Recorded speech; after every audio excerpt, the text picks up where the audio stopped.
hear me? Does it sound like okay, sounds better now. Okay, thank you. Welcome to the May 20th Board of Supervisors meeting. If we could all now stand for the Pledge of Allegiance. Thank you.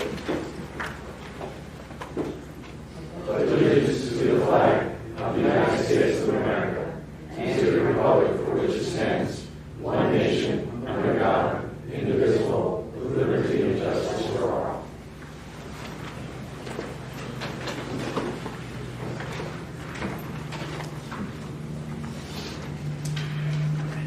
So I want to just remind everybody, including everyone up here, to silence your phones and any other devices that you've brought tonight so they don't interrupt any conversation. Also would like to ensure that the audience members know that they may be audio or videotaped and recorded by third parties during this public meeting. So the first item on the agenda is the discussion and possible adoption of Resolution 11/2019, further amending the Board of Supervisors meeting public comment regulations.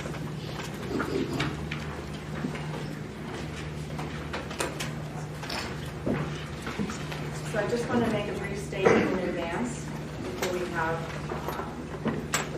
set the motions for the resolution.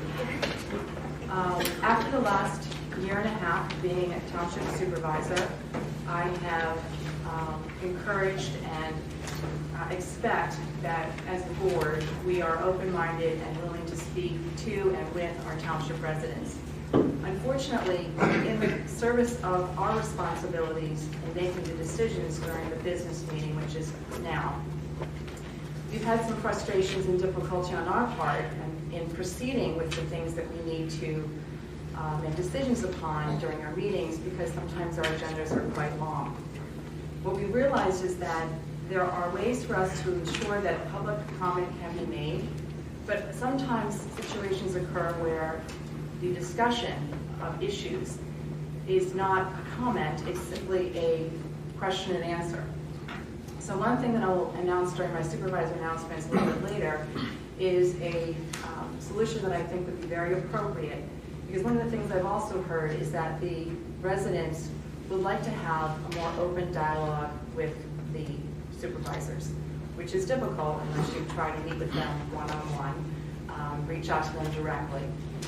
So the changes that we're making here are based on our expectation and desire to ensure that our township residents, taxpayers, and business owners are able to come to the podium and speak on issues that matter directly to them as our residents.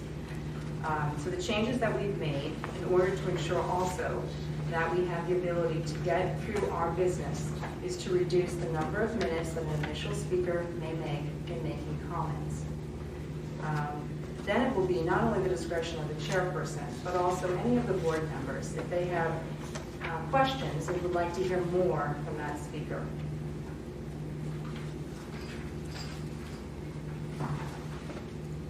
This was posted so everyone has had that opportunity to take a look at and read it. I think the next thing the other change that's been made, which has been something that's taken some level of concern and question in my mind as to the best way to handle this, is that because we do have a large township and because we have very significant issues, from time to time we have very significant time frames for our business meetings. And the adjustment to remove visitors from the original resolution was made based on the observation that if there is a resident who is not, if there is a person who is not a resident of West Goshen Township, but that they have an interest in something that's happening in West Goshen Township, perhaps their property abuts rather West Goshen Township and something that's happening there similar to what we experienced with the medical marijuana dispensary discussion. We had neighbors who were not in West Goshen. They were just over the other side of Ellis Road into East Goshen. And they were granted standing to come and share their concerns. So we will be open-minded, but we will also require that those individuals reach out to the township to share with us the information and or the concern that they want to be able to have aired on their behalf. That's the last of my comments regarding the resolution.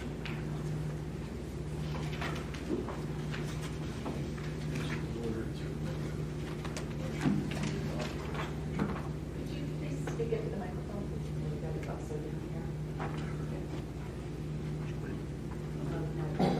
They couldn't hear you. I'd like to make the motion that we approve the resolution, public comment rules and procedures, resolution number 11-2019-2019. I'll second that. Thank you. Are there any public comments regarding the resolution? Yes, Ms. Swerve, go ahead, please. Good evening, supervisors. Is this on? You said that the decisions that you've made, and then you went on to explain what they are. When did the board make those decisions? They haven't. Those are my decisions in terms of moving this resolution to a different place. So you gave direction to the township manager to write up these rules. Yes, I did. Okay. Did these rules have legal review? Yes, I reviewed this. Did you actually type the ordinance? No, I would not. Okay, so, I mean, I looked at a draft and suggested edits, okay. as I do with most resolutions and ordinances that come before the board. This proposal, or this proposed resolution is void of any provisions for the public to make comment on matters of concern or deliberation as required by the Sunshine Act. So there's one reason why I don't think you should pass this tonight. The second reason is, Ms. Stunsbeck, are you an attorney? Number 4B says, when deciding who should be granted leave to make a public comment, the board chairperson shall consider if such non-resident would be granted standing in a court proceeding. Are you comfortable without having a law license that you would be able to make that determination? I think that authority results in me being the chairperson if there is a decision that needs to be made. And the township solicitor attends the meetings and can provide guidance if necessary. 2D says, Ms. Moore, can I just interrupt you for 1 second? Sure. Did you say 4B? 4B, yes. This resolution doesn't have a course. Maybe it's 3B? You mean another one? It is 4B. I just have It is 4B. This is what happens. There's a lot of things that are determined and then changes are made before they get to these meetings. So this is not the first time that you all signed something that changes have been made from what you supposedly agreed on. Perhaps I should just explain. This is the resolution that was initiated in 2017, at the end of 2017, which was then amended in June of July of 2018. It is the exact same structure. The only changes that I offered in change, after having some individual conversations with other board members about this, was to reduce from 3 minutes to 2 minutes and to extend the ability to ask questions beyond just me as the chair to grant that time if one of the board members was interested in also granting time. As board chairman, that's your responsibility to control the meeting. So it could tend to be a circus if Mr. Pielli would like to grant me another minute, but somebody else doesn't want to. So I think that needs to be amended.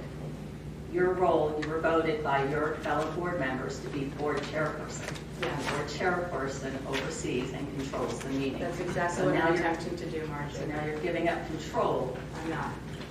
I have the ability to allow another member of the board to speak, as they do already on their own. All right, I would like to also, if you're going to make an amendment, include people in the audience that should not be calling out and speaking from the audience. This is talked about problems over the last 16 months. That doesn't seem to be addressed. That needs to be, public comment should not be allowed from the audience. I still don't see 4B in the document that we are. It's 5 now, so Okay. the numbering was changed, so what was 4A and B is now paragraph 5. Okay. It's just a formatting issue with So paragraph, so the, it's under paragraph 5. so the proposed ordinance that It's the not an public, ordinance, it's a resolution. the resolution, It the can be changed right proposed, up until the minute that the they vote on. proposed resolution that you put out to the public is different than what you are It's voting not on. just the formatting of the numbering. That's all. It's the same language, it's just A, B, which is now 5. I have- I am certain the only justification to reduce the time limit from 3 minutes to 2 minutes is so the blatant targeting of Mr. Riveri is diminished ever so slightly. A few good men and a few good women attend these board meetings monthly. All we ever want is the truth. We never get the truth. And I think you're shutting us down because you all can't handle the truth. There's some terrible things that are happening in this township. I'm And sorry, you turn your back on I it. strongly object to your comment. That is fallacious, it's wrong, it's absolutely wrong. I object if you vote on this tonight. I think it's a violation of the Sunshine Act. There was no chance to deliberate. This should happen at a work session. This should just not appear as a resolution. We were not afforded the opportunity to speak to it. So, You have an opportunity to speak now. You're making your comments now. thank you. I did. Thank you very much for your consideration. Yes, Mr. Bachstein.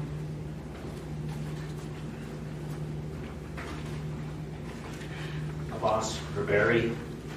Madam Chair, it is quite obvious this resolution is designed to limit my ability to participate in discussion in this township and offer my expertise, as I have mentioned it several times. However, there's ambiguity in this language. The attorney wrote this thing, with all due respect, doesn't quite understand the law as it relates to the Sunshine Act. Definition of taxpayer is very ambiguous. Now, if your language has ambiguity, it will be construed against you. Your solicitor can advise you, Mr. Piali can advise you. So the language in here is not quite clear. Now, who's the taxpayer? I own and operate a business, and if I build an addition, home in this township, I contribute to the tax. So am I a taxpayer? I attend local businesses, I pay taxes, I pay fees. Part of that fee contributes toward taxes. Am I a taxpayer? Somebody needs to clarify that language. And also, my ex-wife lives in this township, and she's very ill. She has been ill for the last 10 years.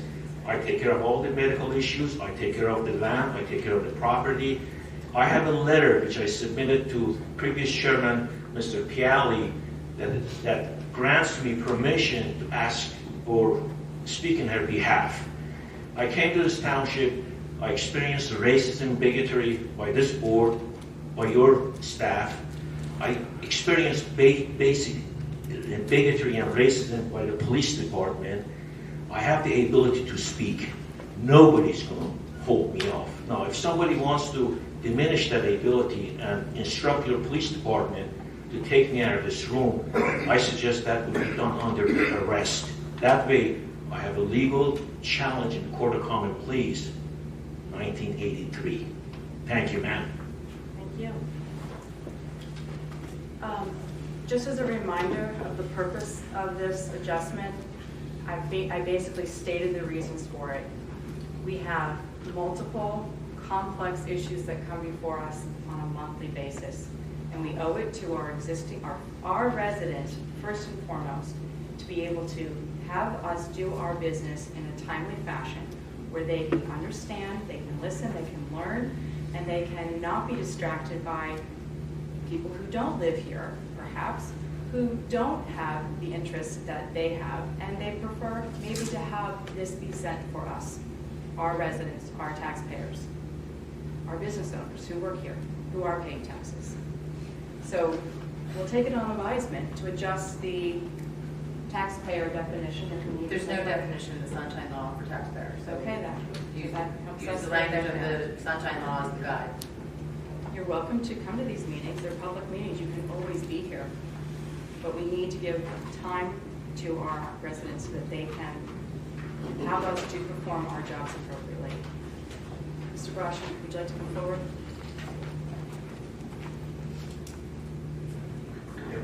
Excuse me, Robert Parachi, West Goshen. Excuse me.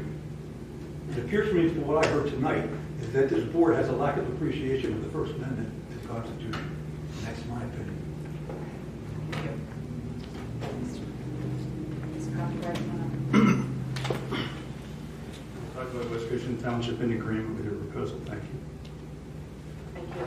And I just want to remind you that there are multiple municipalities that are proximate to our township that have the exact same requirements that non-residents do not have standing to speak. Yes, One quick, 1 minute. I have a copy of East Goshen's public comment. East Goshen is served by the same solicitor. It varies quite differently from ours, and they print it on their agenda every month, and theirs is very simple, and theirs allows public comment for matters of concern, official action, or deliberation. Your new proposal, as written, does not allow for matters of concern or deliberation, only official action. I've done it before in the past, and usually when I say, just take one more month, what's the problem with one more month? You don't do it, and then we end up with a lot of heartache and headache afterwards. Because we Ms. bring... Clark, can you respond to? Yeah, I mean, first of all, what East Goshen does is irrelevant to what you used to do. I think that this resolution adheres to section 710.1 of the Sunshine Law. The section under 1 talks about when something's on the agenda, when public comment would be permitted, who would be permitted to make public comment on matters for official action, meaning there's something on the agenda, there's going to be a motion, a second, and a vote. That would be official action. The Sunshine Law does speak to matters of concern and deliberation, but that could come under number 2, which doesn't limit it to where official action is being taken. So matters of concern and deliberation I think, happens before official action is taken, so I think it's subsumed within that language. And then matters of concern would be something that would either, if it's a matter of concern on something on the agenda, it would be dealt with under paragraph 1. If it was a matter of concern that's not on the agenda, it would be dealt with under paragraph 2. So the fact that we didn't use that exact language doesn't mean you're not going to allow public comment by residents and taxpayers on matters of concern and deliberations. The official action can't happen without deliberation in those cases. So I disagree that because we don't use those exact words that are from the Sunshine Law, that somehow makes this resolution unlawful. I disagree with that. Are there any comments by any of the board members? Any? So my observation over the last several months, if not a year, is that the business of the board is not getting conducted in a timely manner. And one specific example is the presentation we expect to hear today about the pipeline safety that is, as far as I understand, should be a concern to residents of this township. I know people were expecting to hear about it, but it was having to be moved off the agenda. So there is an issue with the productivity of the meeting and the board getting its business done. Therefore, I am in support of trying to ensure that we conduct this in a timely manner while still allowing residents the opportunity to speak on it.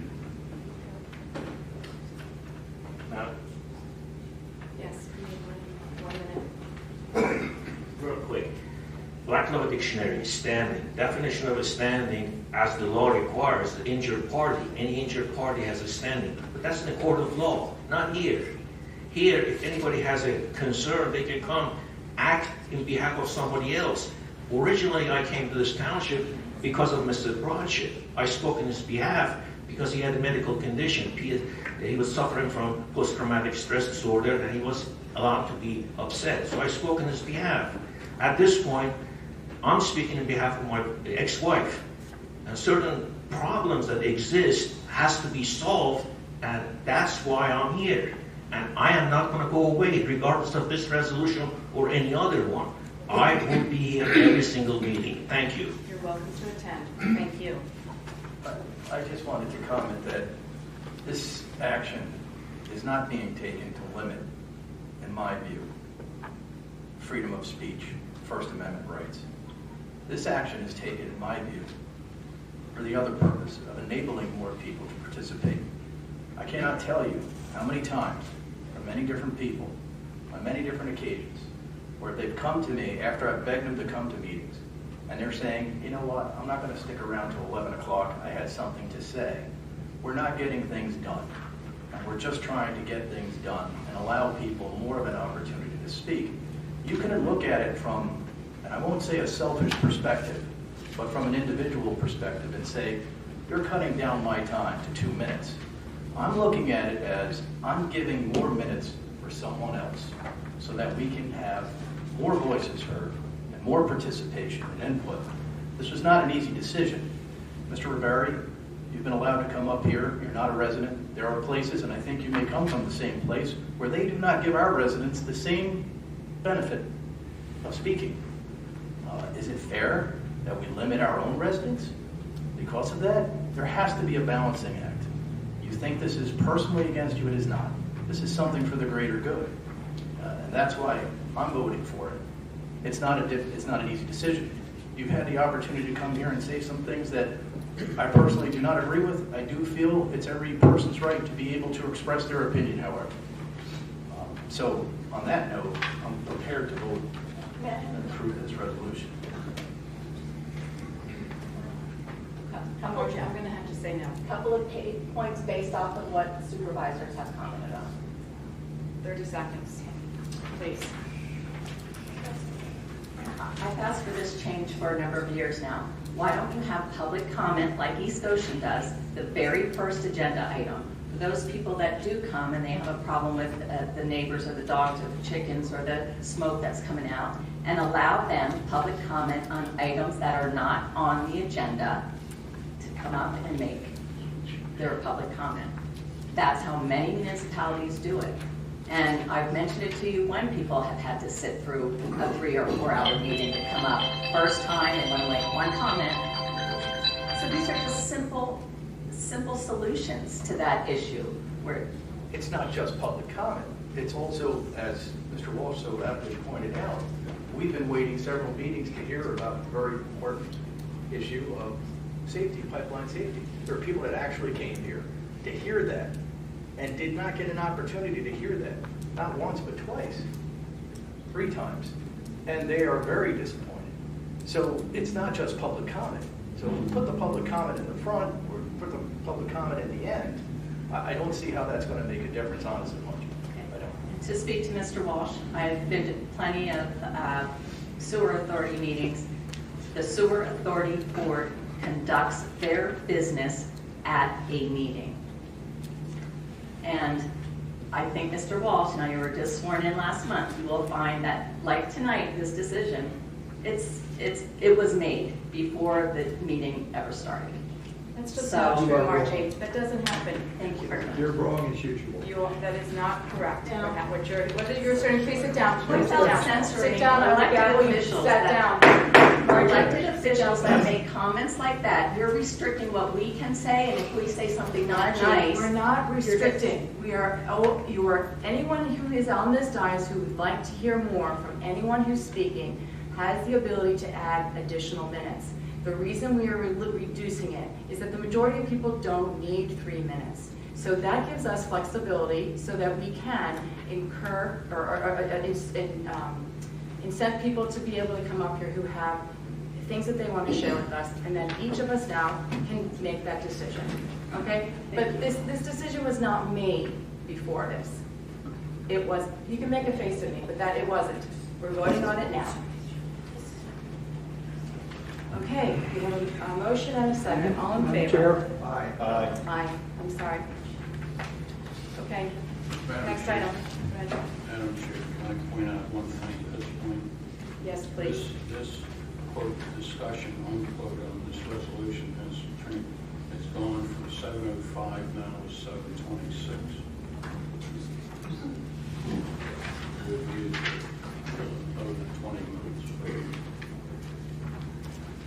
Okay, the next item, yay, is the presentation, public hearing, and discussion, and West Goshen Township Comprehensive Plan update with final plan adoption by resolution on June 18th. So the next board meeting is when we will be voting on this resolution per the Municipalities Planning Code, and presentation by Ott Associates, the Township's planning consultant.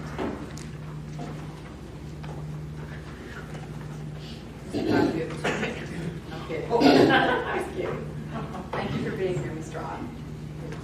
I hope I can keep this short. I'm Ray Ott, and Nancy Sarcinello is in the audience, and she assisted me with this project over the last year or so. I have a quick PowerPoint. If you have any questions, I'm not getting into all the minutiae in the plan. I see you guys have copies of it, but let me just go through this. This is just so you might believe when I open this page with this story. Derek, can you just adjust that screen? It looks like it's broken. It's actually broke. Yeah, it's not adjustable. Just did that today.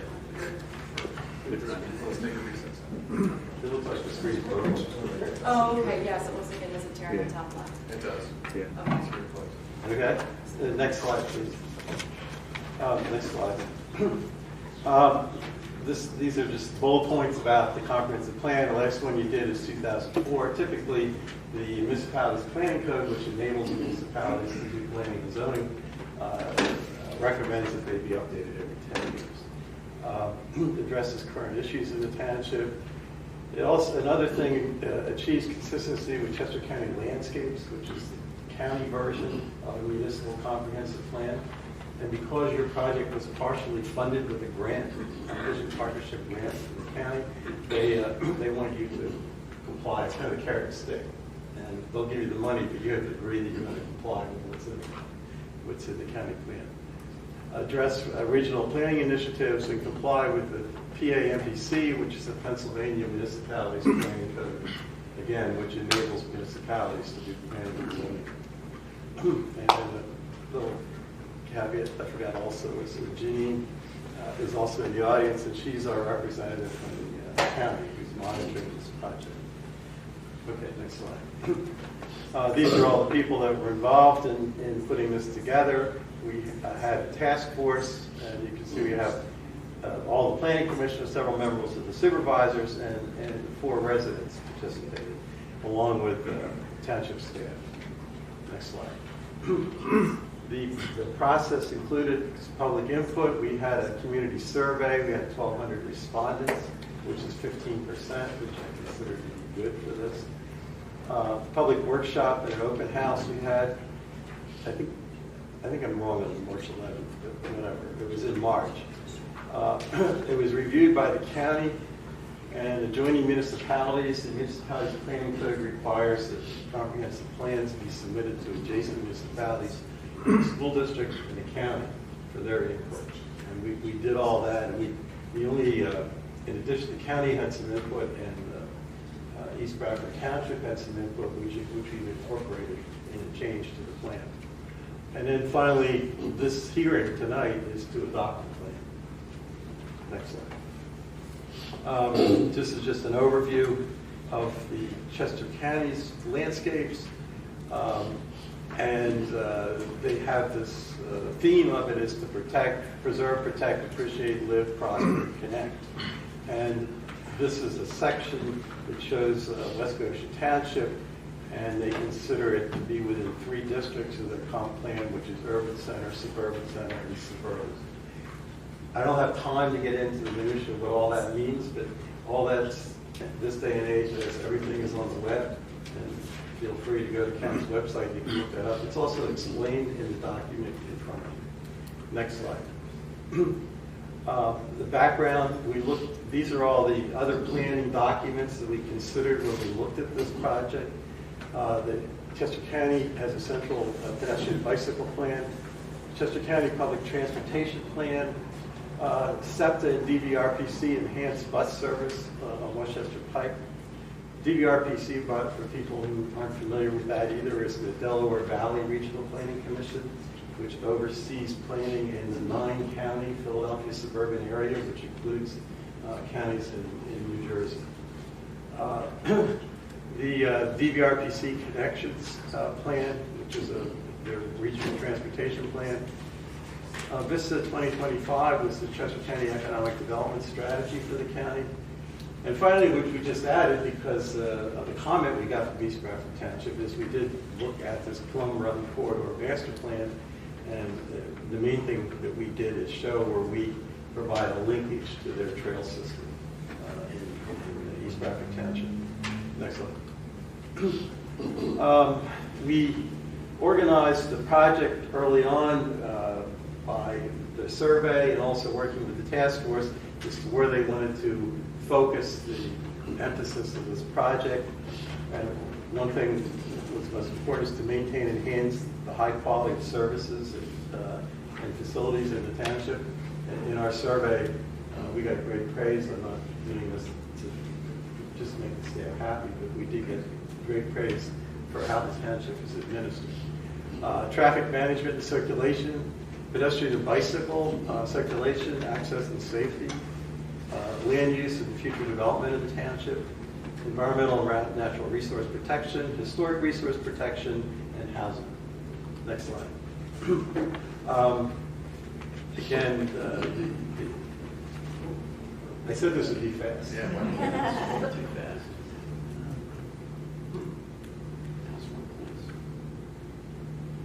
Actually, I don't know why I left that one in there, because I was trying to shorten this up. This is a version of the plan that we used at the public presentation before the Planning Commission, and we invited a lot of public to come to that meeting. Next slide. These, I'm just going to go over then quickly what the sections of the plan, what their recommendations are and the associated maps. And I don't expect, because of the detail on some of these maps, you're not going to be able to see them. I just wanted to show you that they're there. They're in the plan, and they're also in an appendix at a very high resolution. Actually, these maps are all formatted to print out at 24 by 36. So there's a great deal of resolution. And all this, again, in this day and age, can all be on the web, and people can blow up in any section they want and look at the details. But the traffic management plan incorporated proposed improvements in the transportation network that Chester County Planning Commission has and the Delaware Valley Regional Planning Commission has. They have an inventory of projects that are in the pipeline to go through, and we just adopted those by reference in the plan. Next slide. In addition, whoops, we have a touchy operator here. In addition, the traffic, we looked at additional things that the task force wanted to look at. And again, as you can see, there's a lot of stuff on that map. Primarily, it has to do with intersection improvements. And it was the opinion of the task force and at the workshops that we had to include these projects. And again, within the context of this meeting, I don't think that we want to go through all of them, but they're all listed in the plan. Next slide. And then there's the public transportation component. And as you can see with the legend there, we incorporated the bike routes and ultimately a proposed connection of the rail to Westchester again. And so that's endorsed in this plan. Next slide. Again, a very detailed map, but it documents a lot of proposed improvements for the pedestrian and bicycle circulation plan. This map is of the proposed pedestrian improvements. And on the legend, you can see it includes sidewalks and pedestrian and bike trails, pedestrian only, pedestrian and bicycle trails, and a priority project area, which I'll show you. I'll blow up in that area. It's the areas along Bailey Pike and Westchester Pike coming into Westchester. Next slide. And then another, because these are so detailed, we have two maps rather than trying to combine all this in one. These are all bicycle networks. And you can see the philosophy of transportation is changing dramatically. And there's a big emphasis and a big demand for connectivity through pedestrian and bicycle networks. And so we have a lot of those on there, and a lot of this comes also from the county had already done a central Chester County bicycle pedestrian plan. So we incorporate some of those, and it's modified somewhat by the task force. Next slide. These are the priority areas, and it's, I'm just going to, again, this is on an air photo, and at this, even at this scale, there's a lot of detail in here. This is Paoli Pike, this is Westchester Pike, and we kind of blew up that area and concentrated on how that could be better connected through a system of sidewalks and bicycle improvements. Next slide. The bicycle plan priority area, the same thing. We focused in on this area as to how to connect it. One thing I would point out is, as you may or may not know, East Goshen Township has done a trail study to do a pedestrian bicycle trail along Paoli Pike. And that's coming in from this end of town, but we couldn't get a linkage all the way in here, coming in on Paoli Pike. There's just not enough room. Even if you aggressively try to pursue some right-of-way acquisition, the buildings are built up too close to the street that we couldn't accomplish it. So we have a route to accommodate that connection, so people using that trail along Paoli Pike will be able to make a connection all the way into the borough of Westchester. Next slide. And then the Paoli Pike corridor is picked out, and you'll see that also in the land development recommendations, as to transition that corridor into something that's hopefully much more attractive than it is now, to get away from strict commercial development and to make the Paoli Pike in that area, what's the jargon, it's called a complete street, meaning that it would include sidewalks and bicycle accommodations all within the right-of-way of that. It's a very wide right-of-way in that corridor. And there's a little graphic up in the left-hand corner of what a section of that improvement would look like. Next slide. This is the future development plan, and this is recommendations of how the area would be developed in the future. And to a large extent, it mimics the zoning ordinance you have now. We don't have any dramatic changes in the zoning, but it includes these areas. And probably the most dramatic change is this idea of, and again, in this area here, of what do we call it here? Paoli Pike Corridor Mixed-Use Development Area. That's this area here. And we have some detailed recommendations of how that could be developed as a high-density, mixed-use, walkable community in its redevelopment. And so we've emphasized those transitions in that area. The next one. This is natural resource protection. In the plan, it recommends that the township, they already have very good controls of these sorts of things. We recommend, and my experience has been that it works really well, is that the plan a natural resource map such as this, which includes all these things on the side, wetlands, woodlands, critical habitat things, in addition to slopes, floodplain. And that the zoning ordinance could be amended to reference the township natural resource map, and that they would, in any land development plans that come, would have to state how they are incorporating or respecting those resources. Next slide. Historic preservation. The township currently is considering a resource protection ordinance. I haven't noticed that. Did they adopt it? No, yeah, we're still working. Still working on that. And we, of course, what? Almost. Almost. But and the plan recommends that be pursued. For people in the audience that may not be aware of what that means, is typically a resource protection ordinance identifies historic resources, and then in an ordinance provides alternative uses as an incentive to not demolish or dramatically alter the integrity of that resource. And so that's what that is. It's not, in contrast to say like what Westchester in its downtown has what's called an ARC board, which is Historic and Architecture Review Board, is a historic district, and they're much more stringent in design controls. This is more of a carrot kind of approach to preservation. And there is a historic resource atlas that the county helps the township maintain. And then we just recommend that that be kept up to date. So next slide. And then finally, there's a housing plan that addresses housing diversity, affordability, energy efficiency, and maintenance. And in the,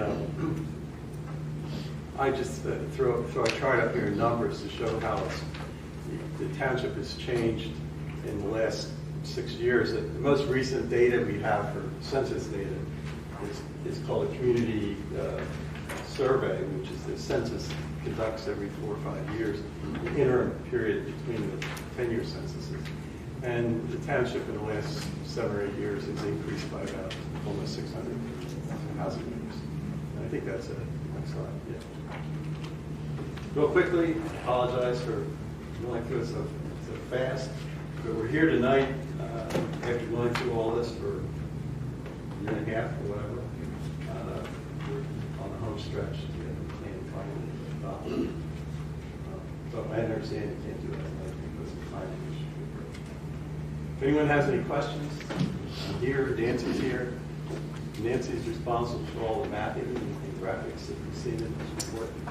And there's no official action needed by the board tonight, so it's just strictly a presentation.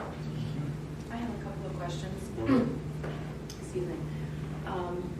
In our packet, we also were provided with information related to the county's summary of what we're doing here and some comments. I don't know if you're aware of it, but on May 9th. Correct.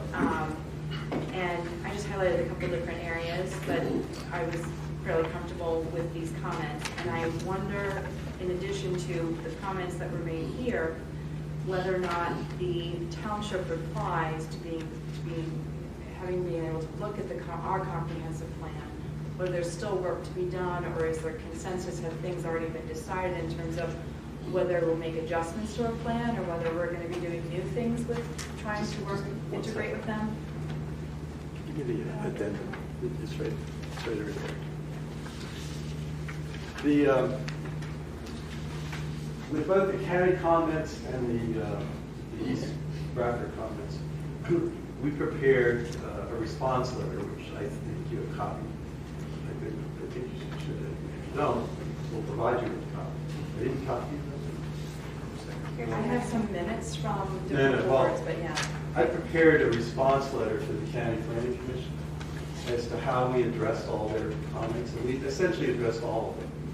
And again, Janine here is here from the county and can tell you, Janine Spears can tell you if we've addressed them or not. But she does have a copy of the letter. And if you didn't get a copy, I don't know why. It must be, I must not have clicked the right person to forward it to. But I thought I had forwarded it to the township. I prepared a response letter. The other thing I did is I prepared an addendum. Did you get that? I don't recall. The board doesn't have it though, so. I apologize. I thought, because I did this last week. I have an addendum. There's 7 items on this addendum. I didn't bring, I thought everybody would have copies tonight, so I didn't bring it all. I'll leave one with you. And I'll definitely email all this stuff to you tomorrow. Thank you. Yeah, right, they're going to actually do the public hearing part of the next meeting, June 18th. So you can circulate the response that you wrote to the county and the addendum, we'll get it, and then in any rate, what I did is I went through with the county to make sure that they're on board with this, is that we prepared an addendum to this document to say what has been changed to the draft plan that was advertised, so you can adopt it. And that addendum itemizes 6 or 7 items that will be changed. And a lot of they don't address the changes that the county has. There were some other things that we made that aren't substantial, they're like editorial things, so we didn't document all that. But that's what the addendum was. So essentially what you're being asked to do, obviously not tonight, but next month, is to adopt this plan with the addendum. Because otherwise, the draft plan is the one that's been advertised, and it's the one that's been circulated. It's trying to get away from having to research the things. So, and I think, playing lawyer, I'll use the term de minimis, and I think that's what those changes are. Okay? So I have one more question. Anyone else on the board with questions? Once this plan is delivered to the township, it's been a while since we've gone through this process of then implementing the plan. Yes. What are your recommendations in terms of how we should be pursuing that? We have a section in the plan to say that, and we recommend that there be a committee appointed to oversee its implementation, because usually that's what happens, and we try to be more proactive in this process to try and make it more implementable. In fact, that's a term that's been used now among us planners to change these comprehensive plans and call them implementable comprehensive plans. Craig, couldn't that be the planning commission? What's that? Couldn't that be the Yeah, planning? it could be the planning commission. And or it could be a subcommittee of the planning commission, or it could be a group with the planning commission and a member of the board of supervisors or whatever. It could be a subgroup. I don't remember, did we just get into a lot of detail of what that committee would be? If I recall right, we did discuss that, and we would also like perhaps some members of the community, like we have now on the comprehensive plan task force, their input has been invaluable. And just to follow up on that, I do want to thank everyone for all the hard work, for volunteering for this comprehensive task force that we've had. I'll read off the names if you're done with your questions, Madam Chair. Yes, that'd be great, because then I'll give it to public comment. Why don't you go back to the first slide, and we can you can see the names on it. Okay. So we've had, Mary Minnesota was on this task force, along with Monica Gerniani on the Planning Commission. Many Planning Commission folks stood up. John Hellman, see John's out here today. Carrie Martin, also from the Planning Commission. Terry Wildrick from the Planning Commission. Dr. White from the Planning Commission. Robert Carter, resident. Maxine Richter. Maxine, you're here, aren't you? Yes, Here. Robert Scheller.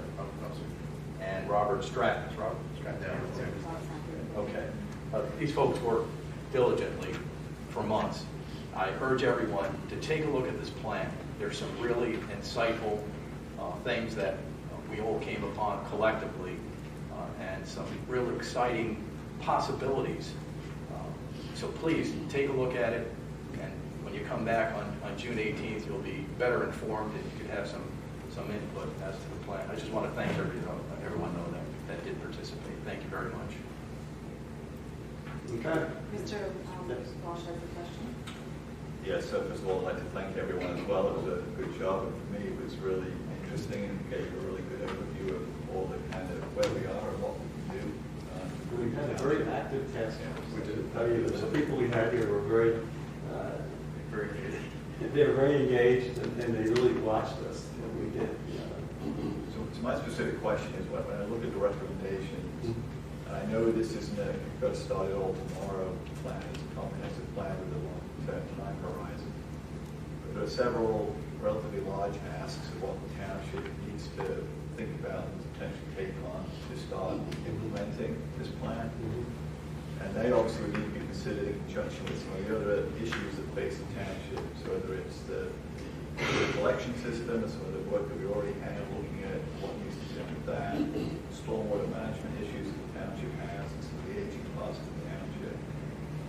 So the question is, I know here it says specifically there wasn't a specific prioritization of these areas, but was there a discussion with either the task force or the public residents' input around what are the most pressing issues that they believe should be the first things that the township should consider implementing as part of this plan?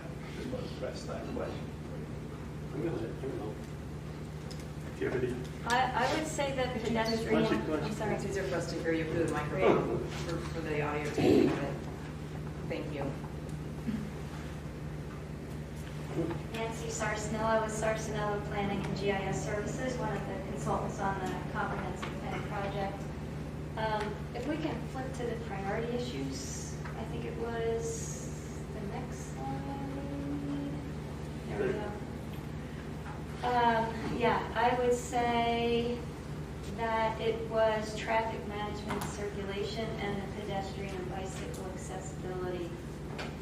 Those, I think, were the top issues of those 6 or 7 that are listed there. So those were the 2 issues that they had the most interest in seeing implemented.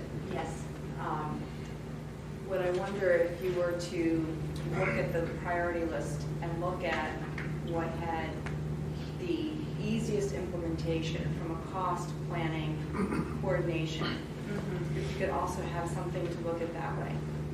Because as Mr. Walsh has mentioned, with the number of projects that are going on with other infrastructure issues in the township, we'd like to get started and make sure, I would assume, that we all want to start implementing pieces of this. But it'd be helpful to have a different way of looking at it from a priority basis. Mr. Walsh and I attended the Westchester Council of Governments meeting yesterday about our initiative to look into an energy transition plan for the municipalities. And a big part of that was, we'll know what we need to do, but we won't necessarily know how much it's going to cost. And I know you weren't responsible for making those types of calculations, but to the extent that you could put some information around that would be helpful to us. So I don't know if I'm asking for them to be re-engaged, so I'd like to be Right, careful about so this. But is there, I think it's also what your committee would do, that they've identified the goals, they've identified the priorities, Right. and now this committee that would go forward would really then do the deep dig to say, okay, well, this is the first thing we're going to do. Let's figure out how much it's going to cost. Let's figure out the timing for it. Let's figure out the funding for this goal. And then that committee comes back to you and says, hey, this was goal number 1 in your comprehensive plan. We've looked at it. Here's how we think you can go about it. Here's the things we need from you board to do that. And I would add one more thing, just quickly going back to your other question about what the top priorities were. There was a lot of interest on behalf of the task force and also residents in the survey in redeveloping the Paoli Pike corridor and making it into a walkable corridor where residents could walk from the shopping center, West Goshen Shopping Center, into Westchester Borough. Now that would be a large undertaking because that involves redevelopment possibly of some of that shopping center. But some of the pedestrian and bicycle connection issues may be more simple. Ray had talked about the connection from the Paoli Pike Trail from East Goshen into downtown Westchester, where we couldn't get a connection, we felt, continuing down Paoli Pike through West Goshen. But instead, in the county's plan, there is a more circuitous route across West Goshen. And the county calls it a bike boulevard, and it takes some of the back roads to make that connection between the Paoli Pike Trail and downtown Westchester.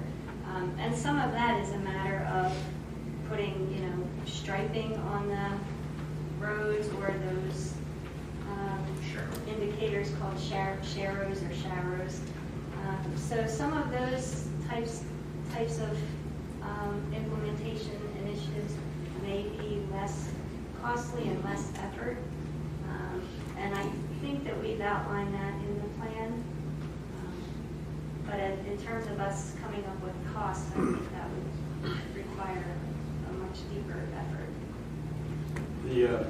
Also, to make this implementable thing, on page 6 of your plan, there's a table.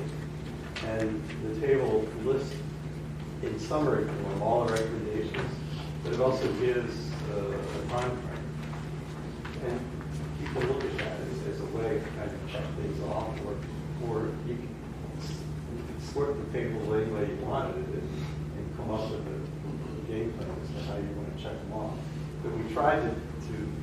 summarize that and which amounts to 2 or 3 pages of all the recommendations used as a reference. We're trying to check it out. We tried to well, Any other questions from the board?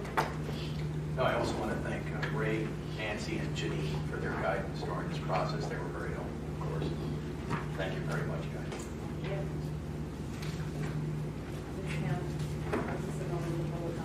Yes.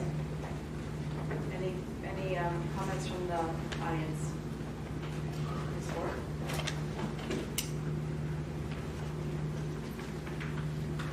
I just have noticed that the bypass Phoenixville Pike intersection is not notated as a traffic concern, and I would ask that that be added if possible. I think it warrants the bypass. Phoenixville Pike, bypass in Phoenixville Pike. It was being totally reconstructed. It's already Woodland planned and project. will be constructed shortly. Right. That's part of the Greystone project, so that's why it wasn't included. Okay. I also, it just would be nice, since we're using the an aerial map as the front cover of the plan, it would be nice to have an updated aerial map, because this will be on the cover for the next 10, 15 years, and this is not current as it stands today. So this is just showing Greystone as all wooded, and I think as of the date of approval is what should be represented on the cover. And then also Greystone, we've had an approved plan for Greystone now for a number of years, and I'm not sure why that is not included in any of the maps of the plan. So I think that's all I have. Thank you very much.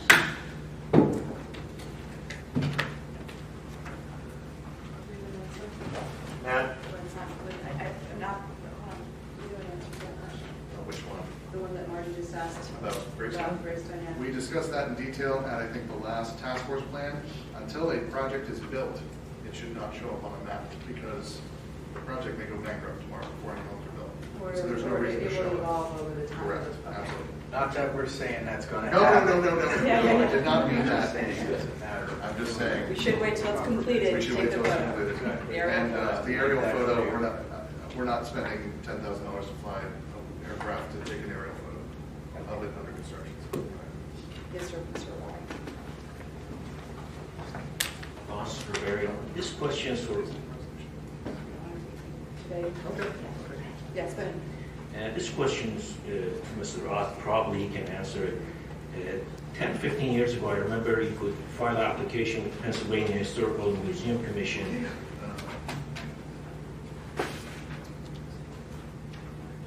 Can I proceed? We were just talking amongst ourselves. I didn't have to stop. We just borrowed a pen, so feel free. Go ahead. Thank you. 10 years ago, 15 years ago, we could file an application with Pennsylvania Historical Museum Commission to identify a historical resource. Any individual could do this, whether they're a resident of East Goshen or West Goshen, they can do that. I'm questioning the fact whether or not that is still allowable. Thank you. The Pennsylvania Historic Museum Commission has their inventory computerized, and you can go on their website, and I don't remember, what do they call it? CRGIS.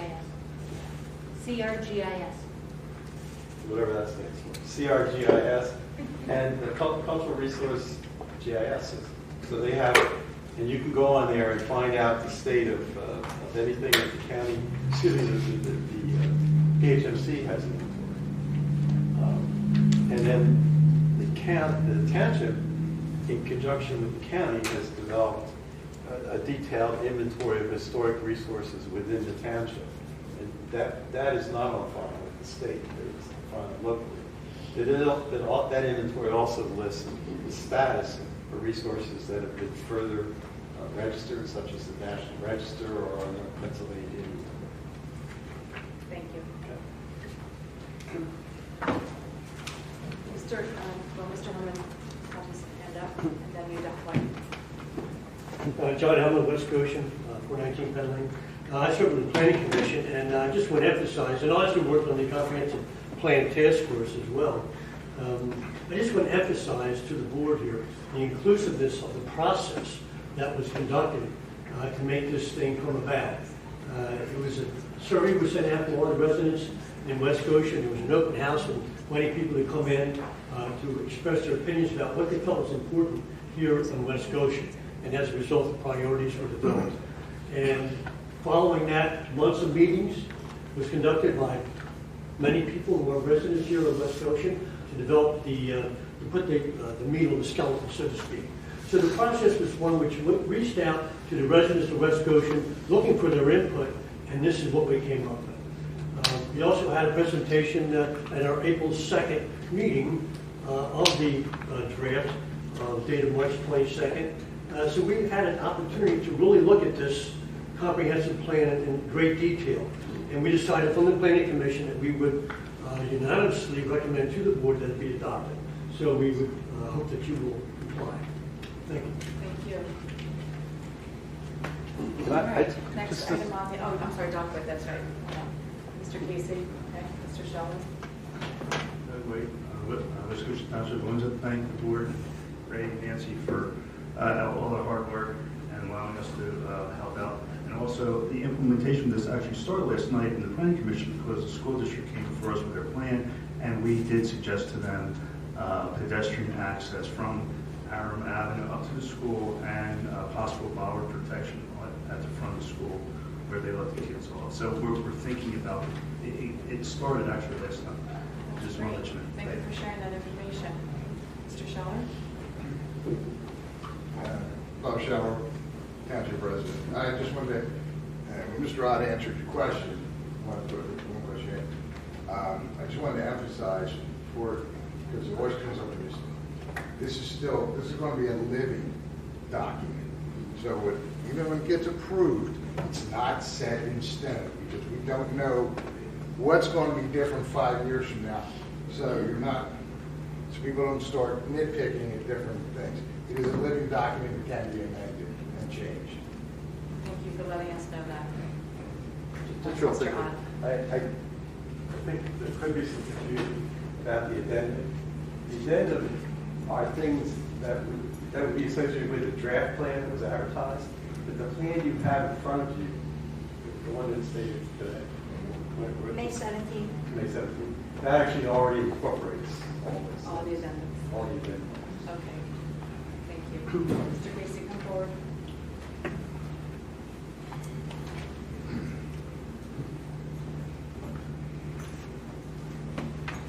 Hi, good evening.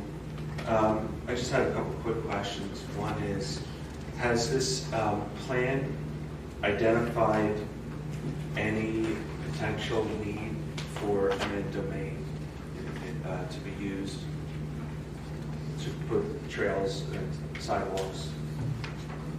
Can you just speak up so it's available to the audio?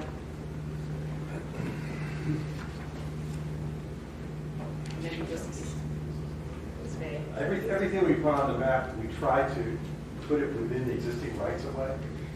And I know that we didn't mention eminent domain as an implementation strategy. And I don't believe that anything that we show on there is out of the public right of way. Okay. Do you have another question specifically for Mr. Ott? Yeah, well, I guess it's for Mr. Ott and for the township as well. If and when we decide to put these sidewalks in,